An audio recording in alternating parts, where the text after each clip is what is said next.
मूल तालुक्यातील जुनासुर्ला परिसरातील शेतकरी संजय अकुलवार यांचे शेतात असलेल्या 13 फूट लांबीचा प्रचंड अजगर आढळून आल्याने मोठी खळबळ उडाली. कामगारांना हा अजगर दिसताच तातडीने त्यांनी सर्पमित्रांना संपर्क केला. क्षणाचा विलंब न लावता सर्पमित्रांनी शेतात मध्ये धाव घेऊन त्या अजगराचे सुरक्षित रेस्क्यू केले.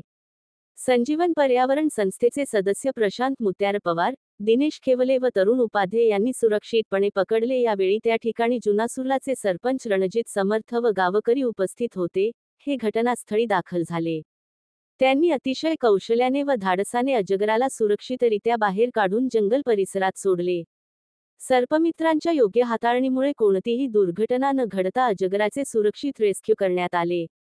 सर्पमित्र प्रशांत मुत्यार पवार, दिनेश खेवले व तरुण उपाध्ये यांनी सांगितले की, साप, अजगर यांच्यापासून माणसाला धोका नसतो. ते आपल्या पर्यावरणातील संतुलन राखण्यासाठी महत्त्वाची भूमिका बजावतात. नागरिकांनी घाबरून जाऊ नये, तर सर्प दिसल्यास तातडीने सर्पमित्रांना कळवावे. या धाडसी बचावकार्यामुळे परिसरातील नागरिकांनी सर्पमित्रांचे मनापासून कौतुक केले.